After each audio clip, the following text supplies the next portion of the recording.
Welcome into another edition of SEC Football and Beyond. It is Friday, November the 27th. Hope you all had a wonderful Thanksgiving. Good to have you with us here on this Friday as we get ready for what appears to be a full weekend of SEC football.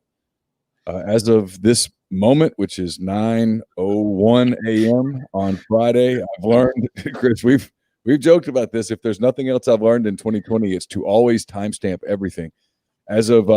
As of this moment, all the games appear to be on. In fact, there appears to be some real progress towards rescheduling games, a little bit of some clarity coming out in regards to getting all of the games in. I talked to someone, I guess it was Wednesday, who said right now the league is cautiously optimistic that it's going to get in its full allotment of games by the end of the day on December the 19th. So with that said, Chris, happy Thanksgiving. Hope you're well.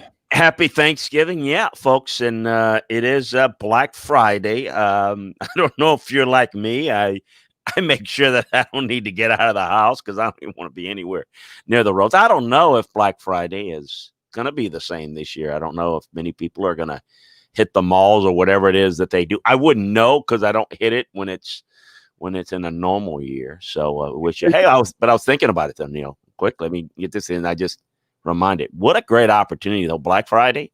What a great gift for the football fan in your life.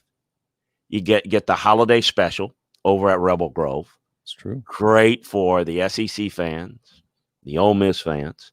It's a great opportunity there. And if you check us out at LandryFootball.com, get the breakdowns of the college and program. It's a great gift idea. You don't need to leave the house, Neil. But no, it was we were talking before we went on the air. I was just a little down last night without, and I did watch because it came on a little earlier, the Utah State, New Mexico, but we did not have the NFL game. We didn't have Ravens and Steelers. By the way, it looks like the Ravens, I mean, I don't know if that game's going to go off on Saturday, not to digress. Lamar Jackson is now out. Dobbins and Ingram are out. They've got 8 or 9 guys out, all because a assistant strength coach did not report symptoms and it just spread. So anyway, not to get off on that, but we didn't have the game. I missed the Egg Bowl last night. I missed it. I think we just, but the good news is we got through it. And it is a pretty hefty day. We're leading into Iowa State, Texas, and Notre Dame, North Carolina, Oregon State. By the way, if you were busy yesterday, and I know you were, you may have missed it out there. Colorado USC canceled. So that's not good for the Pac-12, USC. Not that they were great threats, but to their season to lose a game, difficult. But as you mentioned, some good news in that if we can get, and I don't root for anybody, and I just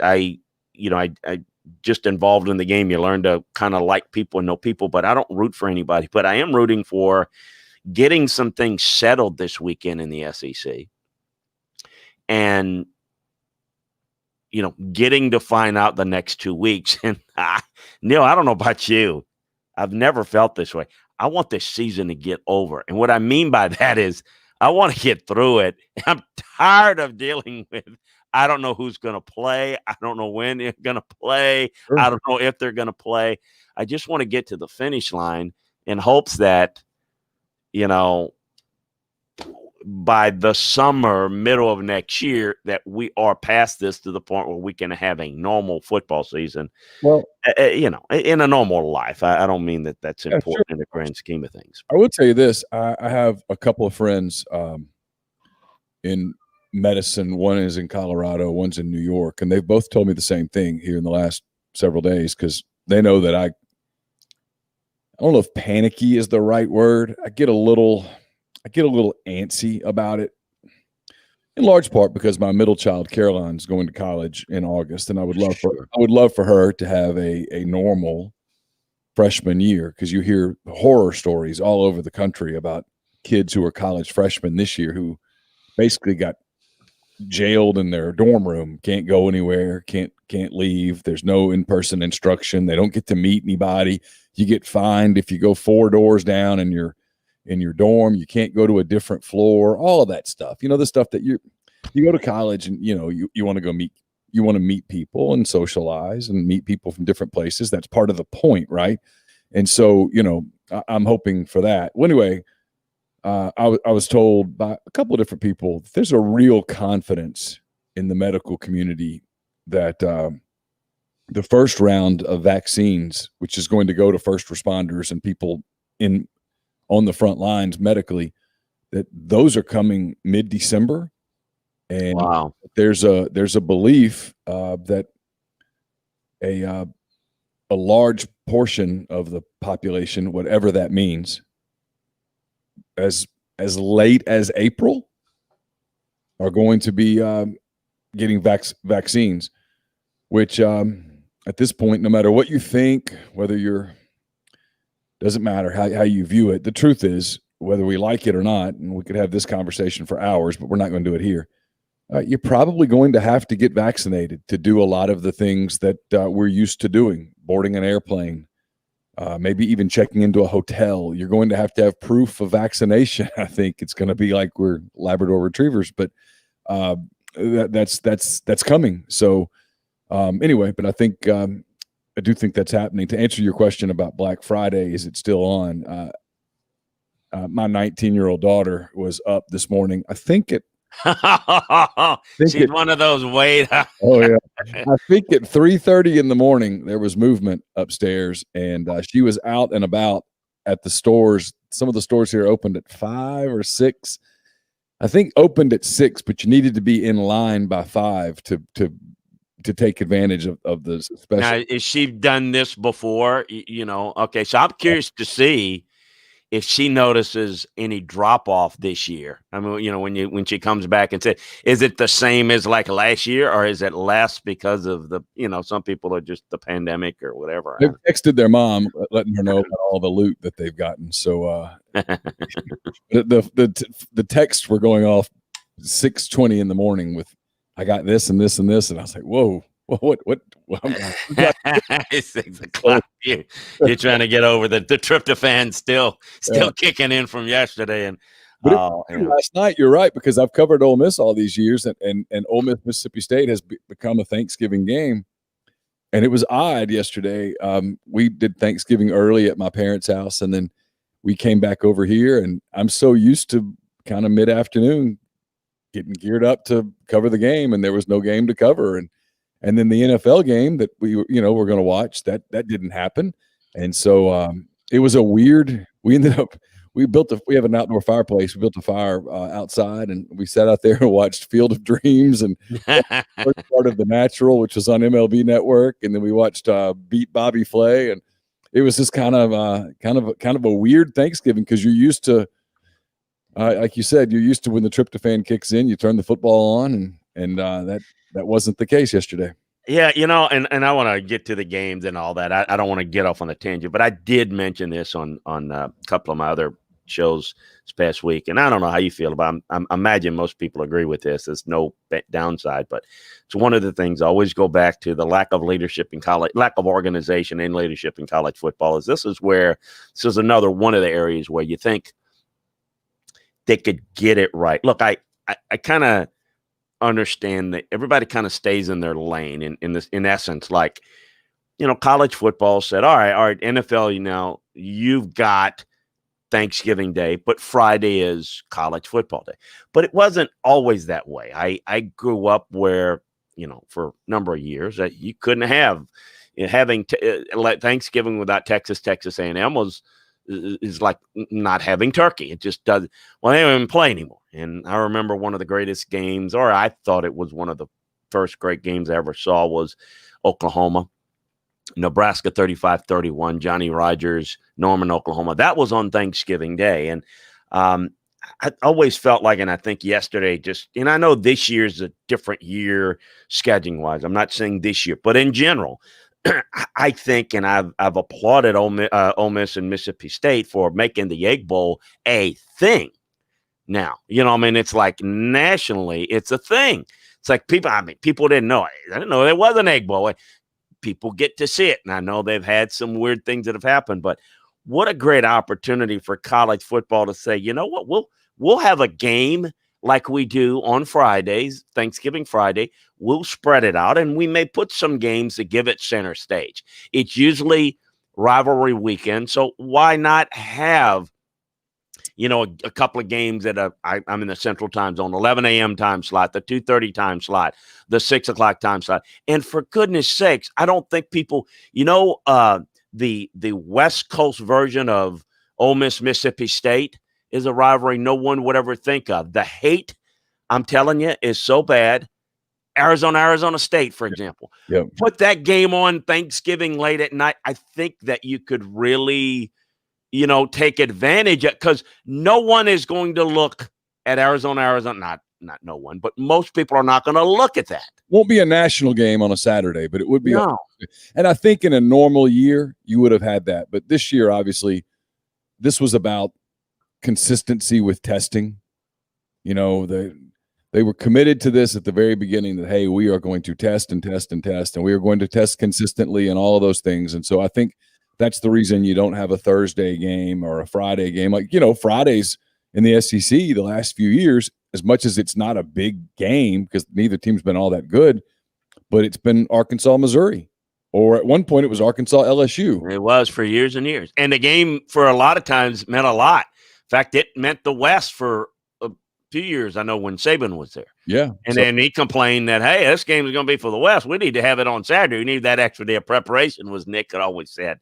But no, I think it floats a little bit. But no, college football's given up Thanksgiving Day completely to the NFL. And I say you can have both, give folks an option so that, look, I mean, I watch it. I watched every snap of the Lions, but it was hard, between the tryptophan and overeating and watching the Lions. I see why a lot of people take naps on Thanksgiving. Who won the Cowboys game? Did they lose? Washington won it. And the thing about it is, I was getting ready to say the Redskins. Washington, it was for 3 quarters a pretty decent game, and then the Cowboys imploded. Washington had a big 6, a quick score, and they just gashed them. It ended up being a complete colossal blowout for a quarter that was fairly competitive for 3 quarters in a game that you looked at and said, this obviously is important for the East, but Cowboys, more injuries on the offensive line, 2 significant ones. Cowboys are limping, and right now, and it's a week-to-week proposition, the Giants and the Redskins are playing the better ball in that division now, and it's one of those. Look, one win is a win streak in that division. Oh, there's no doubt. All right, we're going to talk about some games and stuff in a minute, but Woodshed King has a question here. He says, Chris, how do you think the extended regular season combined with early signing period affects the timing of coaching hires this season? Specifically, I'm curious about South Carolina and Southern Miss. Well, look, it's not new, and I think the extended year just butts it up against, the regular season. If you think about it, since we've gone to the early signing period, it's been bowl preparation and recruiting at the same time. I mean, it's been like trying to finish up a class. So it's really not any different. It's just that the regular season is now, going right up into the early signing period. It's to me, I don't like it. Coaches seem to like it, and I know why they like it. They put recruiting mostly to bed before February. I think, again, for the college football calendar, and I know, but boy, the NFL guy always comes out. I just think the NFL does it right. The season's over, then you got a couple of weeks, then you got free agency and draft preparation. I think college could do a better job scheduling with, I'd like to see the season, then I'd like to see recruiting. Get this, I know this is not popular, move back a couple of weeks to end of February, early March, so that you've got recruiting season where it's from a calendar standpoint. Recruiting goes on all year round, but where you can feature recruiting a little bit more. Now it comes and it goes, and people don't know. They read about it a little bit. I cover at LandryFootball.com in detail, but it just intermingles, and it is difficult for coaching hires. And in essence, quite frankly, if you can't hold it together, the effect is maybe it allows you to keep a couple of people on the staff that maybe you wouldn't have, and you maybe, decided in another year. It intermingles everything, and I think it's a kind of a cluster, quite frankly, when you've got to do coaching hires. But you can't sacrifice a coaching hire to get in the early recruit. You've got to get the hire right. So if you got to sacrifice the year, you better understand it on the back end, fans, that you may have an awful signing class, or really, really bad one that first year. Well, that's what it does. And this year, like at South Carolina, let's just say they're hiring Shane Beamer. They're not probably getting him in until after in fact, they're not getting him in until after the early period has come and gone. So it's the only kids that are going to stay are the ones that were going to sign with South Carolina if Chris Landry were the coach, if Neil McCready were the coach. So you're going to lose those kids. It sets your program back a full year. It makes you have to really think hard about these changes. It's what's interesting, Chris, not to get too far down this path, although I don't care. We can get down this path if we want. People talk about what Tennessee's going to do. Well, Tennessee's probably going to play a game. Well, they're definitely going to play a game on the 12th. I think they're playing a game on the 19th. So if you're making a move at Tennessee, you're not making that move until after the early period's over. And if you make it, now you've got these kids that are committed to Tennessee that are starting to ask questions. Hey, coach, what happens if I sign with you on Wednesday and you get fired on Sunday? Mm-hmm. Can I get out of it? And that's what's coming. It's about to become a really weird month, weirder than usual. And December is always a weird month in college football, but it's about to get goofy if that happens. Because if I'm a kid and I'm committed to Tennessee, well, I don't really want to sign in this early period until I know that the coaches who've been recruiting me are still going to be there. And I don't know that I'm going to know that until the 21st-ish, which is too late because the period ends. It's like Wednesday through Sunday or whatever you have to sign, and then it's dead again.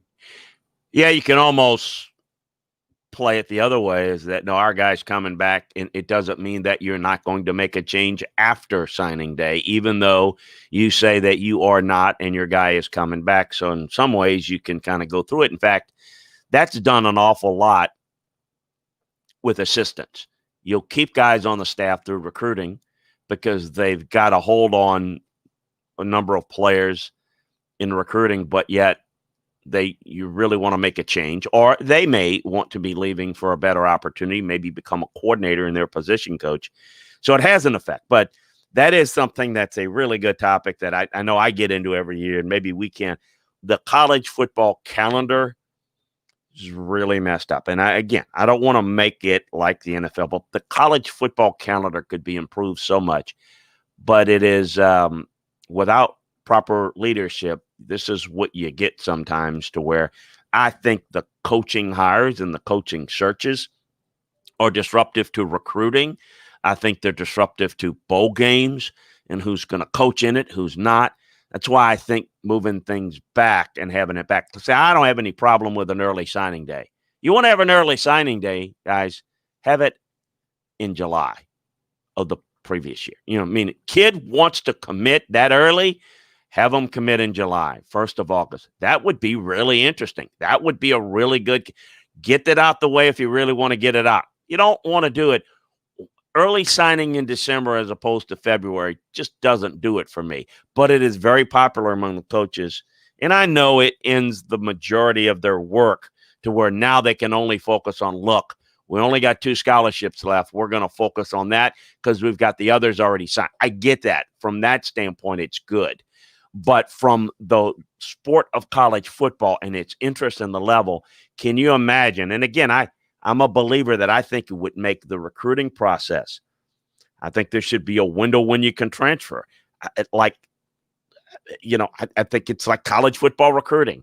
And, like the college draft is for the NFL, recruiting could be made that way. I think it could take college football to a different level from a popularity standpoint, 12 months a year. But I'm whistling Dixie in the graveyard. Nobody's listening. Landry making his case for college football commissioner, college football president. No. I got enough headaches. That'd be a headache, boy, right there. That gig.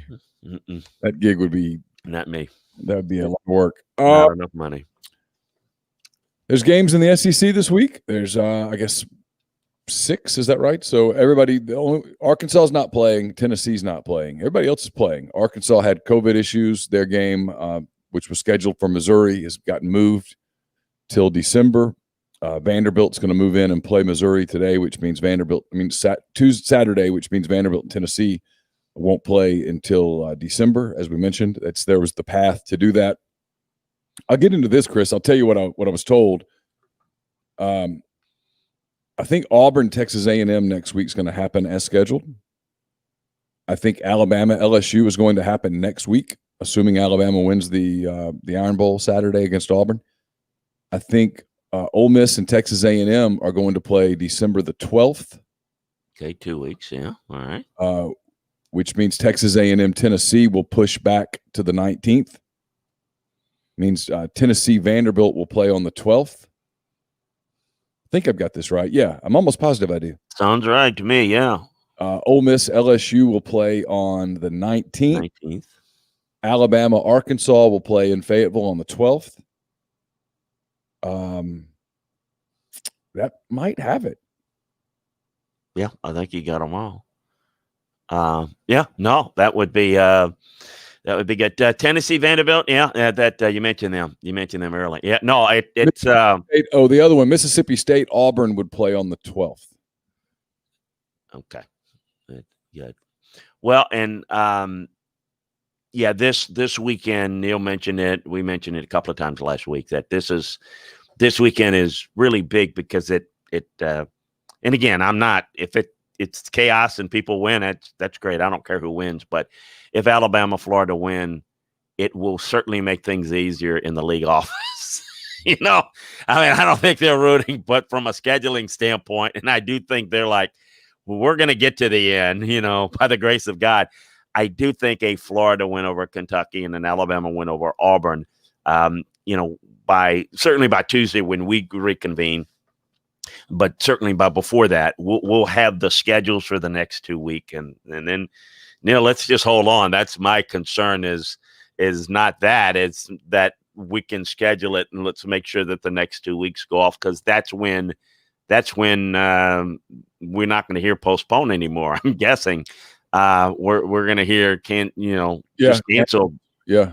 So unless I'm guessing here. I mean, I guess there's no one stopping you from saying, okay, well, we'll play these games in January.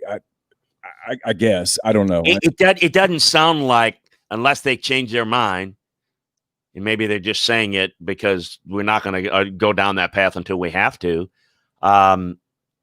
Doesn't sound like the league has any interest in doing that, going beyond the conference championship game. They don't. They want to get it all done by the 19th. And that's one of the reasons I think, Chris, that you see them basically – people have asked what's happened. Why are these games getting played now where teams are shorthanded and such? And it's, we're running out of time.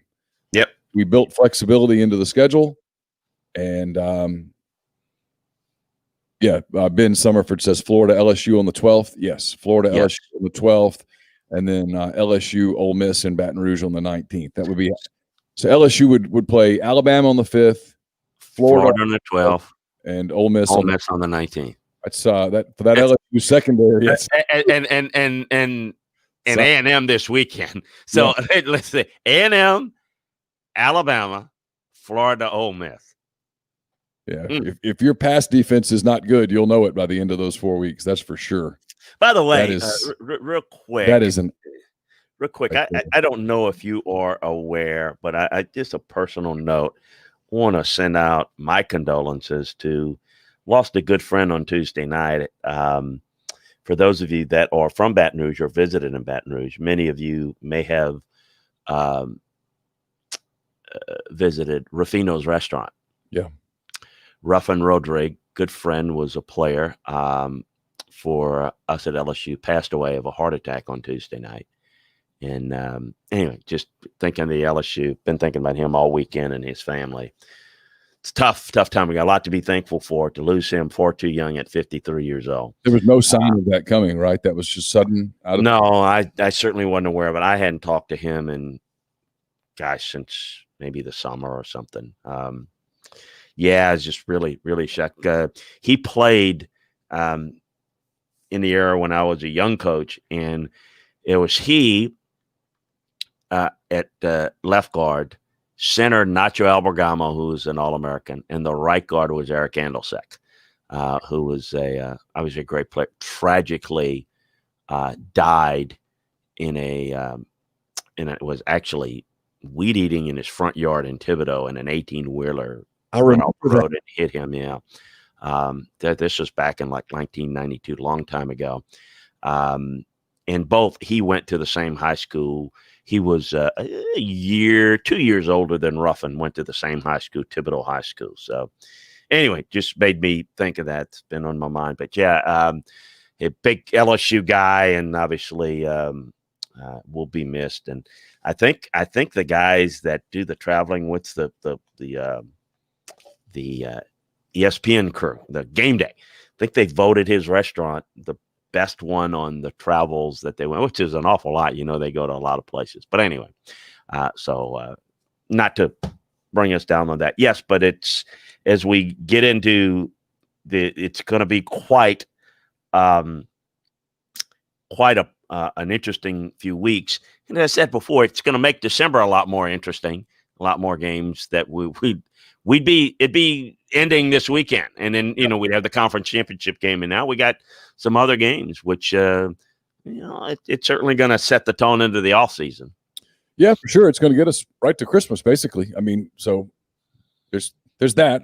I like the later start and the later finish. I'm in the minority, I think. I think those early games are kind of. I think the camp and stuff is so hot that sometimes it's counterproductive. And those early games, sometimes you're playing it's broiling. When you play the 11 a.m. game on Labor Day weekend, and it's 97 degrees that's rough to sit. Unhealthy. As opposed to this weekend, like here where it's going to be really nice. A cold front coming through here next week. You get some cold weather games. Anyway. All right, we'll get to the games in a second. I want to tell you first that we're brought to you by Jupiter Security Systems. They're based in Madison, Mississippi. They provide your business with a help desk, allowing you to get software at a much cheaper price than you would pay going directly to Microsoft or the different cybersecurity services. Jupiter Security Systems offers businesses the full Microsoft 365 suite, email, spam protection, and they monitor your workstations and servers. Jupiter doesn't see your data, by the way, but they'll know if malicious applications get installed on your computers. Jupiter can set up remote monitoring on a computer regardless of the location. So don't spend money on getting your employees new laptops to work remotely. Instead, let Jupiter monitor their home computers and protect your data wherever you choose to work. Jupiter Security Systems offers cybersecurity and monitoring. It's ADT for your computer systems and data. It's very affordable, flat price, no hidden add-ons. For more information, you can call Eric at 601 519-9583 or email info at jupitersecurity.net. We're also brought to you by Blue Sky. Blue Sky believes in being fast, fresh, and friendly. Through the thoughtful layout and cleanliness of their stores, Blue Sky hopes to provide customers with a fast and easy buying experience. From services to products, Blue Sky plans to keep things fresh, and they always provide the freshest flavors of their brand name products and the best services available. They even bring in some of the newest products on the market to their stores to provide an even better customer experience. A smile can say it all, and Blue Sky wants to show their customers that they care about them and their shopping experience. They'll always strive to improve their efforts to accomplish exactly that. So check out Blue Sky today at any one of their 48 store locations across the Southeast. All right, Chris, we got games. And real quick, and let's get to the game. I apologize. And Jig's dad reminds me with everything that happened here locally. How about just the tragic situation with Marcus Paul? I saw that. What happened? Well, they've been real quiet. I think he had a stroke or a heart attack. I mean, and we had this happen when I was with the Oilers with an equipment manager. But, Marcus is a great dude. Was brought to the hospital on Tuesday. and all I'd heard, it was just, very serious. And then obviously they announced that he passed on Wednesday, and just way, way too young, just like Ruffin. But what the thing about it is, with Marcus, really good shape. I mean, thin plate was where I remember him. He was a Syracuse guy, and Jake Deggs was a big Syracuse fan. Boy, I remember him. What a big time player he was, and had a really good career. Was a very good strength coach. I mean, related well to guys. That rocks you, and that was, I'm sure, a big part of. I know it just disrupted and tore apart the Cowboys' preparations. To have that happen, just awful. But that was shocking to hear. And no, it wasn't COVID related or anything like that. And we're told it's just one of those things. But just really shocking there, because you just never know health wise. These guys we all take physicals, and very healthy, very slim, very in shape guy. But anyway, yeah, that was a tough week. So anyway, not to bring everybody down, we gotta move on, talk games. That's what we're here for, I know. But no, I saw that news. It was shocking, because that's one of those guys that you just wasn't. Oh, it's like, I mean, it was just lining up, and I see him making tackles at Syracuse, like, seemed like 2 years ago, and I know it wasn't. Just time flies, man. Just unbelievable. All right, Vanderbilt is at Missouri. This is an 11 a.m. game. You can see it on the SEC network. The line's about 14 points or so. Vanderbilt, a 14-point underdog. Part of the story at Vanderbilt is they're going to make some history. I can tell you, inside that program, this has created some controversy. This has created a lot of angst, a lot of unhappy people. They think this is a publicity stunt on the part of Vanderbilt. They're going to have a female place kicker. She's a soccer player. I'm told that with no rush at all, she's making about half of her PATs.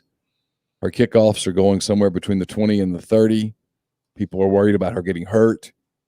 They just don't like this at all. And then other people are being told, hey, shut up. We're getting some positive attention here. Be quiet. So that's one of the storylines on this one. That's really the only storyline here. I think Missouri positioning itself to maybe even get into a bowl game this year. They haven't been in a while.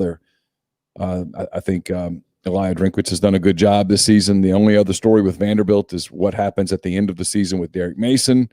There seems to be a consensus that the end is probably near, and that all parties involved are accepting that. That's what I'm hearing. We'll see. I've heard that before, and then Derek Mason survives. But that's the storylines going into this one, Chris, with Vanderbilt and Missouri getting together. Yeah, it is on. I did hear that this would be the first, and people wondering why is Vanderbilt doing that? Well, their kickers are in COVID protocol, so they don't have any kickers left on the team. So they tried out the soccer player. Now they said she would be the first one in the Power 5 female kicker. So I'm guessing my memories. Remember Kaylee Nida from Colorado, or Gary Barnett? I guess she never kicked in a game. I remember that whole hullabaloo there, where she was on Gary Barnett's team and practice. But I'm guessing, if this is true, if she ends up kicking, she would be the first. I guess she never got in a game. I can't remember quite. I just remember her being a part of that. But be that as it may, that I think you're right. It's a lot of publicity there, and you wonder what it's going to do to the game. I'll say this: Vanderbilt's played better, Neil. Mm-hmm. And that's a lot of points to be given them. I think this game's pretty close. And I know they were like 4-0 against the spread in their last 4 games as a road underdog. They're playing better defensively. They're getting some good play. And I got to tell you, I know in Knoxville, they're kind of happy that they didn't have to play that game last week, as down as Tennessee was. And, Vanderbilt playing better with confidence. That's really, really ugly. But anyway, it is so. We switch over to LandryFootball.com. We had the game preview. I don't think I've ever done this. Yeah, we got the Vanderbilt Arkansas game preview or whatever. I can't remember. It's like, so we canceled that real quick, and we got that preview up there. But I think it's a closer game than people might expect. I do too. I picked Missouri to win, but I picked Vanderbilt to cover. Yeah. I kind of see it the same way. Yeah, I mean, I watched I hate to admit this out loud, but I watched some of Missouri, South Carolina last week. I did too. And that was not, I mean, okay, it just wasn't real impressive. I didn't think Missouri played as well. South Carolina was, well, everybody's left, including Will, but everybody's left. Check out. Put a bunch of players, hey, coach, hold on. You got some room in the back seat. We're out of here too. All right, Kentucky and Florida. This is a noon Eastern game, 11 a.m. Central. You can see it on ESPN. I do have lines. I don't have lines in front of me. I think the line here is about 24 points. I'm going to pull up some lines while we're talking, but I think the line here is about 24. Obviously, it's a big game for the Gators as they continue to position themselves at an SEC title shot against Alabama, which would be a play-in game for the playoffs. You and I both agree Florida's not going to beat Alabama, but if they did, well, they'd be in the playoff. They'd be in a national semifinal on New Year's Day. So a lot to play for the Gators. The Wildcats got absolutely shellacked, whatever word you want to use. And boy, 63-3 against Alabama. It was ugly. So I don't know what the Wildcats have left in the tank this week against the Gators, but it's a game I think Florida wins fairly easily. Yeah, and you think, okay, let's see at least what how they try to play defensively against Alabama, and that didn't work. So going into this game, you're seeing a very explosive Florida offense. So what are the chances of Kentucky? Well, they're twofold. Got to really control the football on offense. Now, here's the difference, maybe potentially, if you're Kentucky. You got to be better in the red zone, and they could not get anything done against Bama's defense in the red zone. Florida's defense has been struggling. So can Kentucky control the football, be able to punch it in? That's going to be pivotal. And then I'm curious if there's a game within the game. I'm curious to see how patient Kyle Trask is against this too deep look that they're going to play. Because that's what Kentucky tries to do. My guess is it might be a little bit better than it was against Alabama. Not a lot. I'm laying, and I had 23, so 23, 24 is like it's 5.5 right now. Yeah, if forced to pick it, I would have to lay the points, but that's a lot of points. I mean, I think it's 21, 24-ish, but maybe, if I had to pick it, I would trust the Gators more. This doesn't look like a Kentucky team. They are not built to come from behind, so my concern is that what do they do? How do they play it when they're down 17? Because they will be. How do they play this game? Well, I think that's when it becomes a Katie bar the door, and that's when it, instead of being a 17-point win for Florida, it becomes a, perhaps 28, 30-point win. All right, the Iron Bowl this week, there's a lot to talk about there. Nick Saban apparently will not be on the sidelines, will not be at Bryant-Denny. He'll be at home isolating with COVID. We certainly wish him a full recovery. All indications are that he just has mild symptoms and he will be fine, which seems to be the norm. Anyway, Nick Saban won't be there. Steve Sarkisian will be the head coach. Talked to people around Alabama. They said, hey, Saban, and you worked with Saban, Saban. He prepares for everything. So they have prepared for game day without Nick Saban. They did it back in the preseason. They had practices where they practiced without a coordinator here, a coordinator there, a coach here, a coach there. The coach would be there, but the coach was silent. The coach was not. He was observing only. No words. They apparently had some practices where Nick Saban, I can't even imagine this, where Nick Saban's presence was there, but his voice wasn't. They ran the program without him on a given day. So they'll be prepared for this. The line here, Chris, is in the 20s. I'm pulling up the current line. I'm getting down to those games. It is, let's see here. I got it. It's 24.5. 24.5 is what I have. Yeah, and it's, look, that's a lot of points. I still like their chances of getting it done.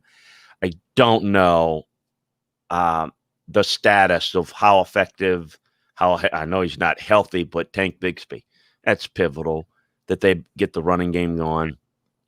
I think it's a problem that could escalate if they're not able to run the football.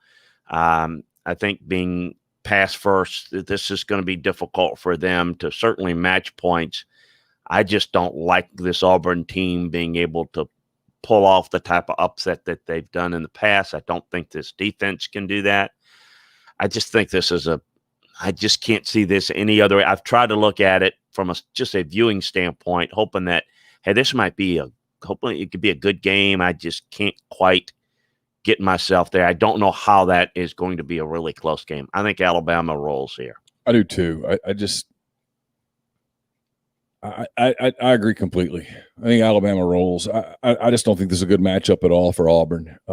Alabama's proven they can score against anyone. Their defense has gotten better. I know there's the emotion of these games, but these games are going to be weird.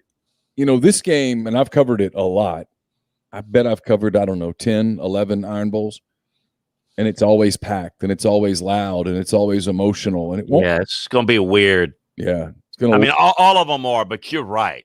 These games are the ones that really feel weird. Yeah, this one's going to be really, really. Like when you watch Vanderbilt, Missouri, and it's only half full, it's kind of quiet. It's always half full at Vanderbilt anyway, yeah. Yeah, but when you watch the Iron Bowl or you watch the Egg Bowl and it's mostly empty stands, that's an odd deal. Obviously, a big opportunity for Alabama. They are in control of their own destiny, and they can clinch a spot in the SEC championship game with the win over Auburn.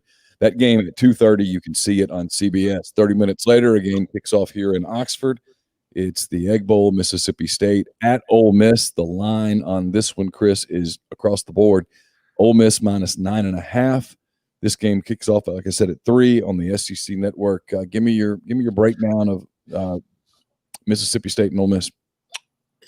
I've not been impressed at all with Mississippi State this year.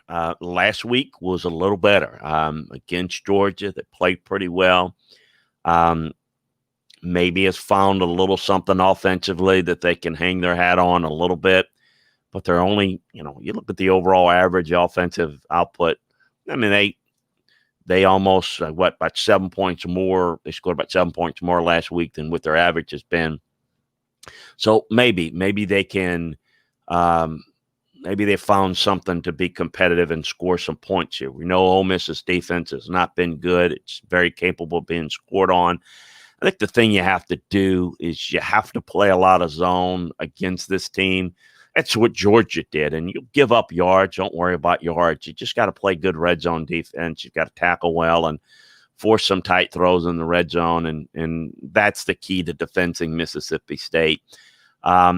This Mississippi State defense has more talent than people probably will know, but I just don't know that they're going to match up that well. This game, for this, and a lot of folks that have listened to us that are SEC fans knows that this game's big. This game's really important for coaches. That's the one thing about college, but you better be able to win these games.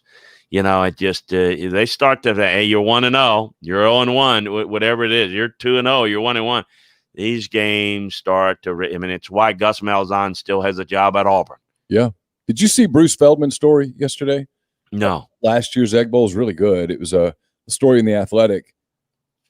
He went back and traced just how many people changed jobs, the butterfly effect, the ripple effect of last year's Egg Bowl. About 300 coaches changed jobs. And look, some of those would have changed anyway. But 300 jobs changed as a direct result, butterfly effect, based on what happened at the end of that game in Starkville last year.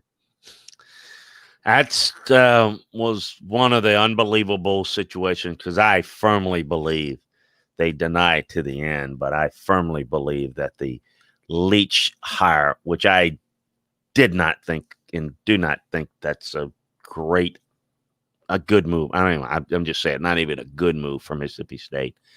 I think that was publicity, based, meaning we need to do something to match, because, I think there was a lot of pressure to say we've got to do something from a publicity standpoint to make this to counteract what's going on the other side of the state. And I think that, but this makes interesting, not that they're going to sit there and go at one another, but Lane and Mike, there's a lot of pride on their offensive acumen and who can have their better offensive output this week and beyond. I think Ole Miss should be able to score a lot of points in this game. I think they can get Mississippi State's defense misaligned.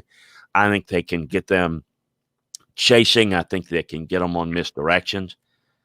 I think Ole Miss wins.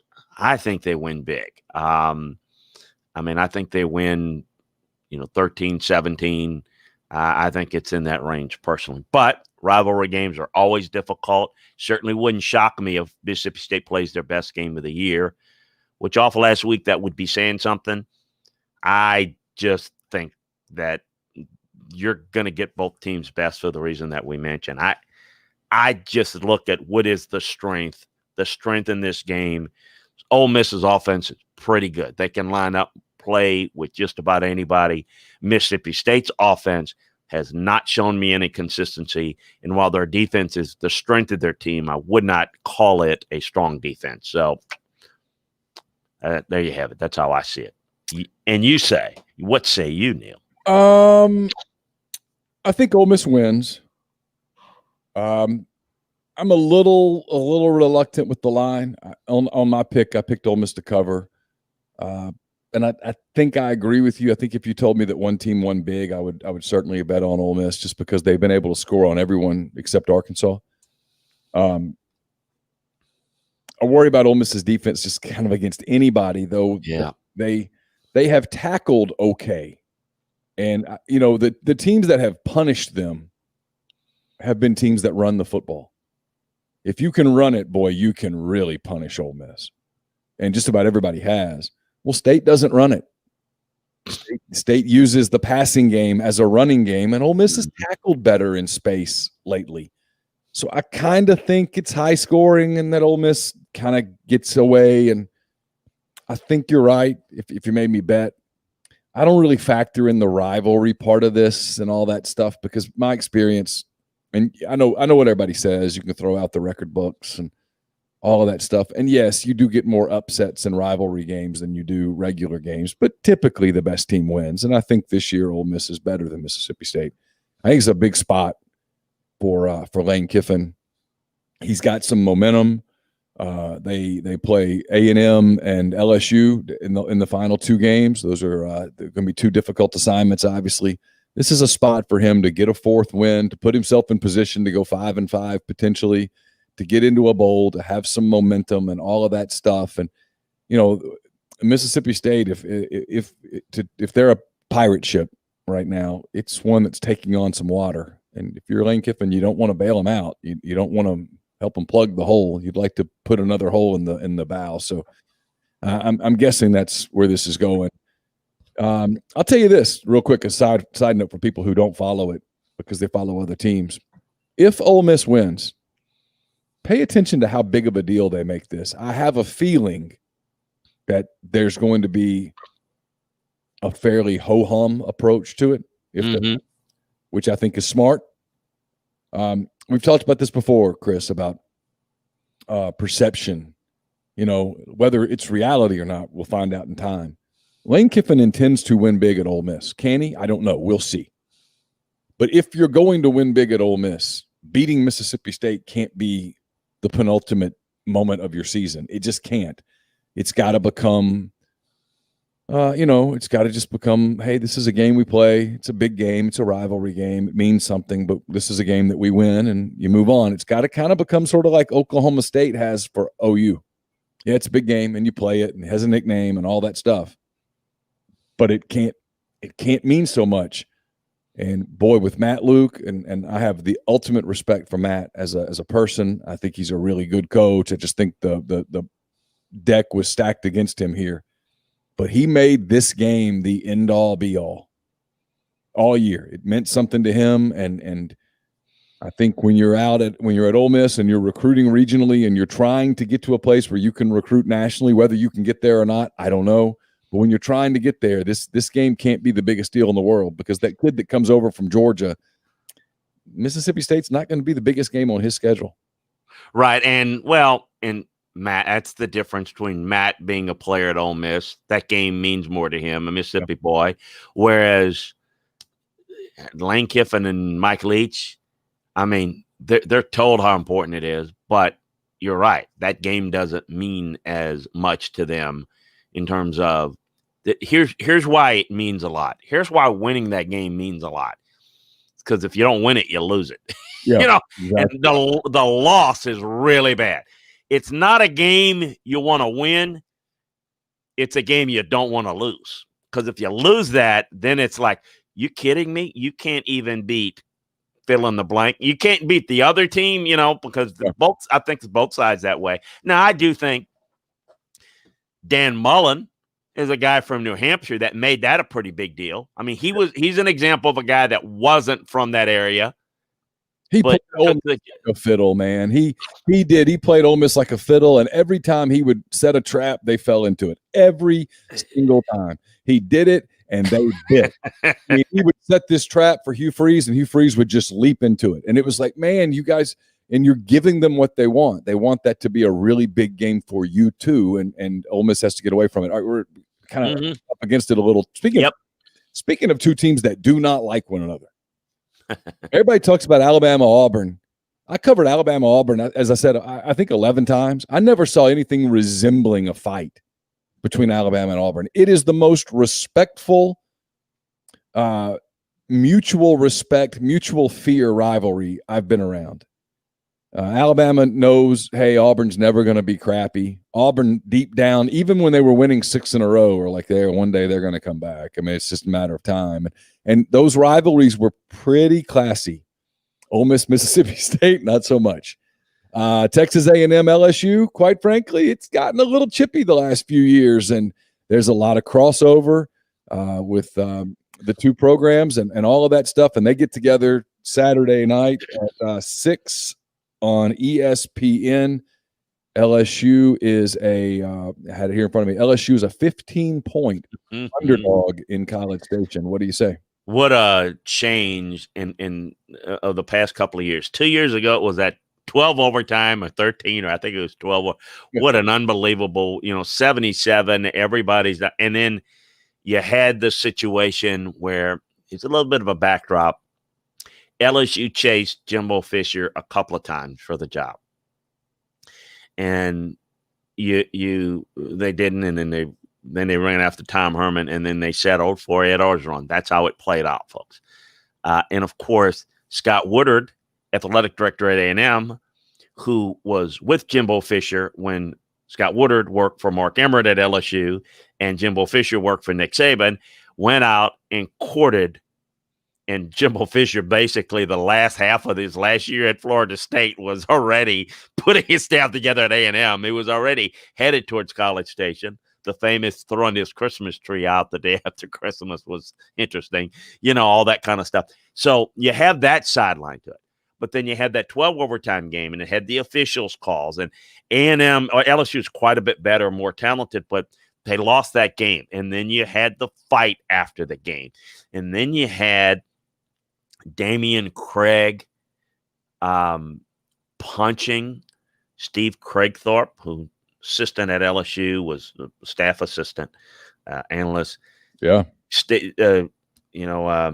had a pacemaker and literally had to get a procedure to get the pay. And I got heart conditions. I don't have a pacemaker to get that thing that got real serious and it got real ugly. Last year, it was kind of the beat down because just LSU was so much better and they were rolling over everybody at this time. And Joe Burrow was killing people. Now it's A&M who's got the good season. They've got the beat down. The only variable in this game is I hadn't seen A&M play in a while. I don't know. But you know what, Neil? Most people have had laid off with rare exception. It hadn't affected them. It hadn't affected their sharpness. I just think A&M beats down LSU. I think they'll be able to make some big plays in the passing game. No one's given up more big plays than LSU in the secondary. I just think that A&M has got a whole lot to play for. I tell you, LSU, they don't seem to be in it. Some of their guys that are very talented, that are still there, that are draft eligible, they're kind of their goals are gone. They're kind of 1 foot out the door. There's off the field stuff. I just don't, even against Arkansas, I thought Arkansas maximized what they had better than LSU. Look, maybe this game stokes the fires with LSU. Maybe they play with a ton of fight. If they do, if they have a lot of talent and they can play with them. But I just get the feeling that A&M's going to win and going to win big. Folks, I don't know that other than Vanderbilt, Missouri, I don't see a game being fairly close. I think we're going to have a lot of blowouts. I think this is one of them. I agree with you. I think A&M wins, and I think A&M wins big. And if I'm LSU, I'm a little concerned because if you look at what's coming, Alabama comes in and they're going to want to absolutely pop LSU. Will be no mercy. I've got that on pretty good authority. Florida hates LSU too. Florida hates LSU, and it's a bad matchup because the Gators can score at will, and Kyle Trask might be playing for the Heisman that day. Who knows? And then you get Ole Miss on the 19th. You know they love to if they can beat LSU, they would love to do it. They'll still be engaged, I think, and I don't know that LSU will be, and so there's a real chance that the Tigers. Now watch them go 3-1 down the stretch, but I think there's a chance that LSU goes 0-4 down the stretch, and the conversation in Baton Rouge going into next season is not going to be one that Ed Orgeron's going to like very much. Well, and it's going to be about what changes they need to make this offseason when they're in a down economic times and having to pay off coaches. But if this goes like I think it's going to go, I mean, this is going to be a very, very apathetic offseason in Baton Rouge, probably like it's going to be in Knoxville and a couple other places in the league.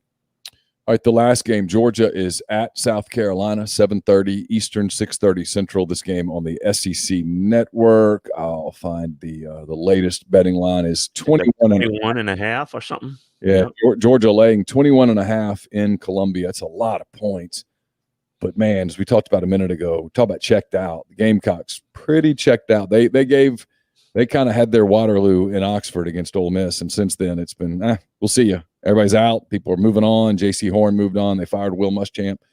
There's a lot of talk about Shane Beamer there. Well, Shane Beamer won't be on the sidelines this Saturday. So I like Georgia here, Chris. I don't know that I like them 21.5 points like them, but I like Georgia, and I think J.T. Daniels is probably poised to have a pretty good night here. This is a game when you see Georgia 21 points and say, wait a minute, Georgia sometimes doesn't even score 21. They usually kind of beat you 24-10. That's just that's their blowout. That's how they handle it. I think this will be different. I'm curious to see, and this is why I'd probably stay away from it. If you're looking at, wagering with your friends, this is entertainment only. Of course.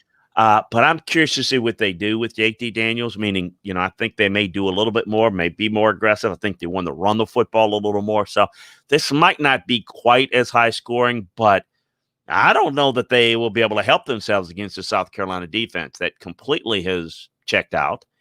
And I think there's some problems there. So I do think that this is going to be a decisive win by Georgia. And probably will be 21-24 points. I tend to think that it's going to be close to that. But this is the one in which Georgia doesn't normally try to light it out, and I could see them trying to get back to the run game. But I think they'll let J.T. Daniels sprout his route. So there's a much better chance of having it a 30-point win, let's say, than at any point during the season when we don't normally see that. Gamecocks are going to go with Luke Doty at quarterback. Is that right? Yes. Yeah, big spot for him. I'm sure he probably his nerves are a little kicking a little bit right now going into this weekend. Big shot for him. It's when these transition programs, you don't know what you're going to get, and they are in full transition. Yeah, and listen, last week defensively, Georgia played a lot of soft zone against Mississippi State. So I know they gave up some points too. That's the only stat that matters.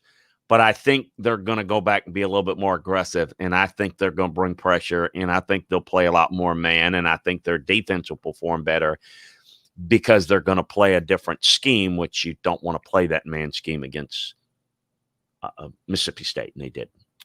All right, well, that does it for the SEC slate. There's some other games out there. We'll talk about all of those. We'll catch you up on NFL and all of those things on Tuesday. When we get back together, we'll review what I think Chris and I both expect to be a slate of lopsided games this weekend, and we'll get you ready for the games of December 5th. We'll find out who's playing who at some point late Saturday, early Sunday, into Monday, and by the time Tuesday rolls around, we'll have a schedule, and we'll